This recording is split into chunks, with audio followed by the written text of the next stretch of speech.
राधे राधे। राधा रानी की कृपा आप सब पर सदा बनी रहे। ओम नमो भगवते वासुदेवाय नमः। आज हम कार्तिक मास का 7वां अध्याय सुनेंगे, तो चलिए हम अध्याय सुनते हैं। यह कथा सुनकर समस्त मुनि ऋषियों ने कहा कि हे सूत जी, आप कृपा करके कार्तिक मास और तुलसी जी के महत्व का वर्णन कीजिए। तब सूत जी बोले, हे ऋषियों, जो प्रश्न आपने मुझसे किया है, यही प्रश्न राजा पृथु ने नारद मुनि से किया था, और जो उत्तर नारद जी ने महाराज पृथु को दिया था, वही आज मैं आपको सुनाता हूँ। सो तुम एकाग्रचित होकर सुनो।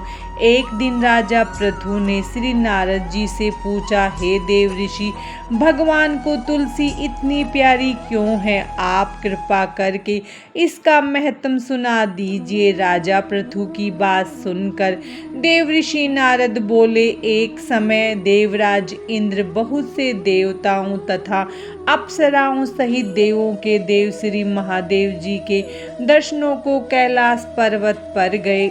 वे जब कैलाश पर्वत पर पहुँचे तो उन्होंने भारी आकार तथा भयंकर नेत्रों वाले एक पुरुष को देखा। तब इंद्र ने उससे पूछा, तू कौन है और शिव जी कहाँ हैं? इंद्र के कई बार पूछने पर भी उसने कोई उत्तर नहीं दिया तो इंद्र को बड़ा क्रोध आया। क्रोध करके इंद्र ने अपना वज्र उसके कंठ पर दे मारा, जिससे उसका कंठ नीला हो गया, परंतु साथ ही इंद्र का वज्र भी भस्म हो गया। तत्पश्चात उसकी आंखों में प्रचंड ज्वाला उत्पन्न हुई। उस समय ऐसा प्रतीत हो रहा था मानो यह ज्वाला इंद्र सहित सारे संसार को जलाकर भस्मीभूत कर देगी। ऐसी स्थिति देखकर श्री बृहस्पति तथा इंद्र आदि सभी देवता नतमस्तक होकर भगवान शिव जी की स्तुति करते हुए कहने लगे, हे देवों के देव श्री महादेव,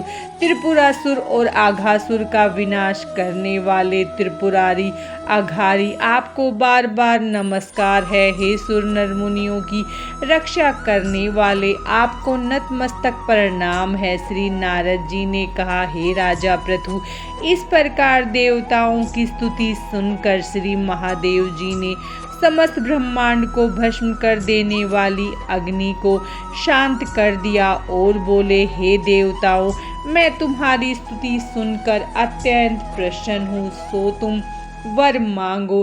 तब समस्त देवता सहित बृहस्पति जी ने क्षमादान मांगा और कहा कि हे देव, जो सुरराज से अपराध हुआ है उसके लिए क्षमा प्रदान कीजिए। श्री बृहस्पति जी की स्तुति सुनकर पुनः देवादिदेव श्री महादेव जी ने कहा, मैंने इंद्र का अपराध क्षमा किया और जीवन दान दिया। हे बृहस्पति जी, आज से तुम्हारा नाम भी अमर होगा। तब श्री बृहस्पति जी बोले, हे भगवान, यदि आप हम सब पर प्रसन्न हैं तो सुरराज की रक्षा कीजिए और सारे ब्रह्मांड को भस्म करने वाली अग्नि जो आपके तेज से उत्पन्न हुई है उसको शीघ्र शांत कीजिए।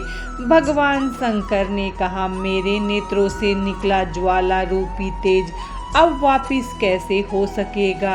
अतः अब हम इसे कहीं दूर फेंक देते हैं। ऐसा कहकर भगवान भूतेश्वर ने उस अग्नि को समुद्र में फेंक दिया। तब वह अग्नि गंगा के संगम पर गंगा सागर में जा गिरी और बालक का रूप धारण करके रोने लगी। उसके रोने की आवाज से पृथ्वी कंपमान हो गई और सप्तद्वीप बहरे हो गए। ऐसा आश्चर्य देखकर और समुद्र की गोद में बालक को रोते देखकर ब्रह्मा जी आश्चर्य से पूछने लगे कि यह बालक किसका है। समुद्र ने उस बालक को बड़े आदर से उठाकर ब्रह्मा जी की गोद में दे दिया और कहा कि यह मेरा पुत्र है जो गंगा से उत्पन्न हुआ है। अब आप इसका जात कर्म कराइए। उसी समय उस बालक ने ब्रह्मा जी की दाढ़ी पकड़कर बड़े जोर से मरोड़ी, जिसके मरोड़ने से ब्रह्मा जी के नेत्रों से आंसू भर आए। तब किसी प्रकार से ब्रह्मा जी ने अपनी दाढ़ी छुड़ाई और कहा, इसने हमारी आंखों में जल निकाला है, इसीलिए इसका नाम जलंधर होगा और यह शिव जी के अतिरिक्त संसार में और किसी के हाथ से नहीं मरेगा। इसका कारण यह है कि यह शिव जी के अंश से उत्पन्न हुआ है। यह सुनते ही वह बालक युवा हो गया। तब ब्रह्मा जी ने शुक्राचार्य को बुलाकर उसका राज्याभिषेक कराया और ब्रह्मा जी अंतर्ध्यान हो गए। सिंधुराज ने कालनेमी की पुत्री वृंदा के साथ जलंधर का विवाह कर दिया। वृंदा अति सुंदर थी और सारे ब्रह्मांड में प्रथम सती पतिव्रता थी। परम सुंदर पत्नी पाकर जलंधर बहुत प्रसन्न था, अतएव आनंद में दिन व्यतीत करने लगा। जब जलंधर घर में आता तो वृंदा स्वयं अपने हाथों से पंखा झलती, पाद, अर्घ्य और आचमन अर्पण करती। इस प्रकार वह अपने पति को नारायण समझकर उनकी सेवा किया करती थी। नारद जी बोले, हे राजन, अब मैं पतिव्रता स्त्रियों के कुछ लक्षण सुनाता हूँ। पतिव्रता स्त्री अपने पति के दुख में दुखी और अपने पति के सुख में सुखी रहती है। पति के प्रदेश जाने पर विरह वेदना का अथाह दुख सहन करती है और पति के मर जाने पर पतिव्रता स्त्री पति के साथ सती हो जाती है। अपने पति के पाप पुण्य में आधे की भागीदार होती है, इसीलिए स्त्री अर्धांगिनी कहलाती है। जो स्त्री अपने पति के साथ सती हो जाती है वह 3.5 करोड़ रोमों के अनुसार 3.5 करोड़ वर्ष तक अपने पति के साथ स्वर्ग में वास करती है। जो स्त्री शमशान भूमि तक जितने कदम उठाकर जाती है उसको एक एक कदम पर एक एक यज्ञ का पुण्य फल प्राप्त होता है। ऐसी स्त्री अपने माता पिता और पति इन तीनों कुलों को पवित्र कर देती है।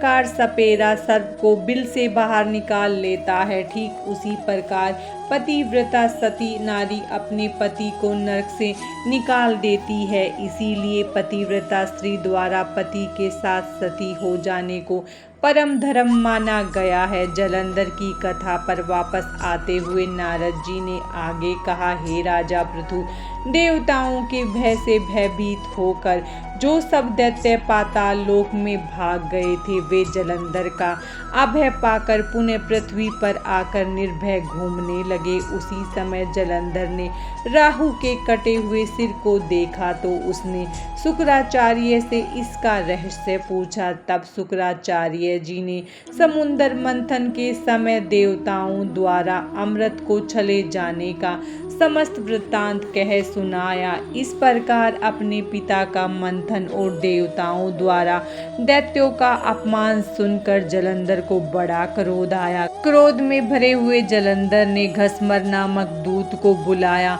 और देवताओं के पास भेजा। घसमर ने देवता इंद्र की सभा में जाकर अभिमानवश न मस्तक झुकाया न नमस्कार किया, बल्कि गरज कर कहा कि दैत्यराज जलंधर ने जो कुछ कहला भेजा है वह सब कान खोलकर सुन लो। उन्होंने कहा है कि मेरे पिता समुद्र का मंथन करके जो 14 रत्न तुमने लिए हैं उन पर तुम्हारा कोई अधिकार नहीं है। भला इसी में है कि वे रत्न तुम हमको वापस लौटा दो। दूत के यह अभिमान पूर्ण शब्द सुनकर इंद्र भयभीत हो गया और विस्मय के साथ बोला कि समुद्र सदैव हमारे शत्रु दैत्यों की रक्षा करता है, इसीलिए उसको हमने मत कर जो 14 रत्न लिए हैं उन पर दैत्यों का कोई अधिकार नहीं है। दूत ने देवराज के ऐसे वचन सुनकर वापिस लौटकर जलंधर को उत्तर सुना दिया। उसको सुनकर जलंधर को बहुत क्रोध आया और देवताओं को जीतने का वह उपाय सोचने लगा। उसने सभी दिशाओं में दूत भेजकर पाताल में संदेश देकर समस्त दैत्यों को बुला लिया और शुंभ और निशुंभ को दैत्य दल का सेनापति बना दिया। उन्होंने दैत्य दल सहित नंदन वन में जाकर इंद्र की अमरावती पुरी को चारों ओर से घेर लिया। तब देवराज इंद्र की आज्ञा से देवता भी युद्ध के लिए तैयार होकर मैदान में आ डटे। अनेक प्रकार के शस्त्रों से दैत्यों और देवताओं में युद्ध आरंभ हो गया। दोनों पक्ष एक दूसरे को मार मार कर गिराने लगे। सब और रक्त की धारा बहने लगी। मरकर गिरे हुए हाथियों और घोड़ों से पृथ्वी भर गई। दैत्य समर भूमि में मर जाते थे।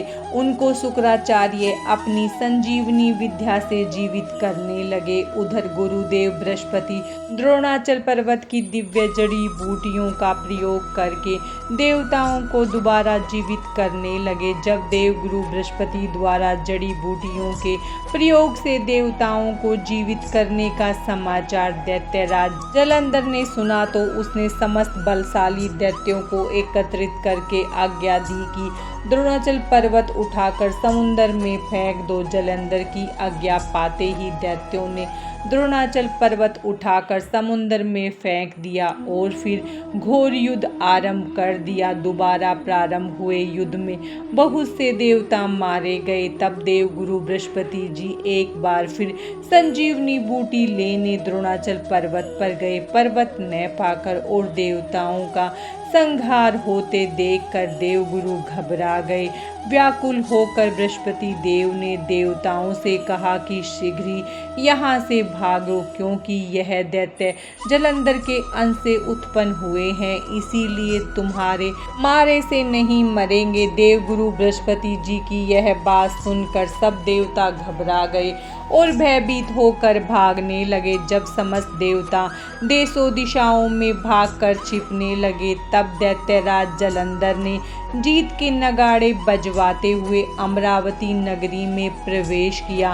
देवताओं के भाग जाने पर इंद्र की राजधानी अमरावतीपुरी शुंभ और निशुंभ के अधिकार में सौंपकर जलंधर देवताओं का पीछा करने के लिए सुमेरु पर्वत की ओर चल दिया। इंद्र आदि सब देवता दैत्यराज जलंधर को अपनी ओर आते देखकर भगवान विष्णु की स्तुति करने लगे। वे नतमस्तक होकर विनीत भाव से बोले, मच्छ कच्छ आदि अनेक रूप धारण करके अपने भक्तों के दुखों को मिटाने वाले, हे सारी सृष्टि का पालन तथा संहार करने वाले, शंख चक्र गदा पद्म को धारण करने वाले प्रभु, आपको बारंबार नमस्कार है। हे लक्ष्मी रमणा, दैत्यों का नाश करने वाले, हे पीतांबरधारी, हे शरणागतों के रक्षक, आपको नतमस्तक नमस्कार है। जलंधर नामक दैत्य से पीड़ित हम देवताओं के समस्त संतापों को हरने वाले तथा चंद्र सूर्य दो नेत्रों वाले आपको नमस्कार है। जो कोई भगवान की इस संकटनाशक स्तुति को पढ़ता है, उसके समस्त संकट भगवान स्वयं दूर कर देते हैं। सो हे राजा पृथु, भगवान देवताओं की स्तुति सुनकर और उनके महान दुखों को देखकर शीघ्रता से उठकर और गरुड़ पर सवार होकर जाने लगे। तब श्री महालक्ष्मी जी ने पूछा कि हे प्रभु, आप कहाँ जा रहे हैं? तब भगवान विष्णु ने उत्तर दिया कि तुम्हारे भाई जलंधर के भय से भयभीत तथा पीड़ित देवताओं की सहायता करने जा रहा हूँ। प्रभु की यह बात सुनकर लक्ष्मी जी बोली, भगवान मैं आपकी परम प्रिया हूँ, फिर आप मेरे भाई को कैसे मारेंगे? भगवान ने कहा, शंकर जी से उत्पन्न और ब्रह्मा जी के वचन के कारण हम जलंधर को कदापि नहीं मारेंगे। लक्ष्मी जी को यूं समझाकर शंख चक्र और खड्ग लेकर भगवान विष्णु जलंधर से युद्ध करने हेतु युद्ध भूमि में पहुँचे। उस समय बहुत से दैत्य गरुड़ के पंखों के वेग से मारे गए। पवन से पीड़ित दैत्यों को देखकर जलंधर अत्यंत क्रोधित हुआ और वह स्वयं भगवान विष्णु के सम्मुख युद्ध करने को आ गया। उस समय जलंधर और भगवान विष्णु में घोर युद्ध हुआ। उस समय बाणों से आकाश ढक गया।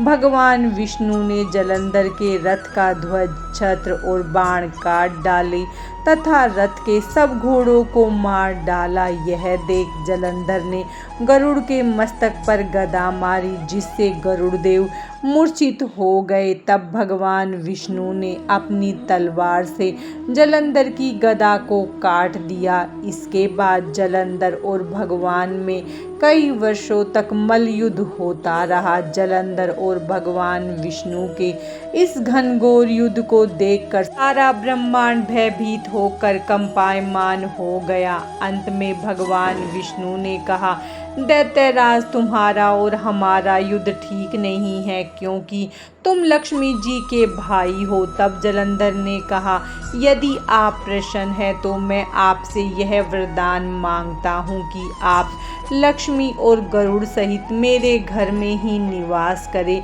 यह सुनकर भगवान विष्णु लक्ष्मी जी और गरुड़ के सहित उसके यहाँ रहने का वचन देकर चले गए। तब समस्त देवी देवताओं के स्थान पर दैत्यों की नियुक्ति करके जलंधर अपनी राजधानी में निवास करने लगा और देवताओं, गंधर्वों व किन्नरों आदि पर जितने भी रत्न थे वे सब छीनकर उसने अपने अधिकार में कर लिए। निशुंभ को शासन करने के लिए पाताल में भेज दिया। वहां पहुंचकर निशुंभ ने शेष आदि नागों को वश में कर लिया। इस प्रकार जलंधर देव, यक्ष, किन्नर, गंधर्व और मनुष्य सबको अपनी प्रजा मानकर पुत्र के समान तथा धर्म की नीति से उनका लालन पालन करते हुए त्रिलोकी पर शासन करने लगा। यह कथा सुनकर नारद जी ने कहा, राजा पृथु, एक समय भगवान का दर्शन करने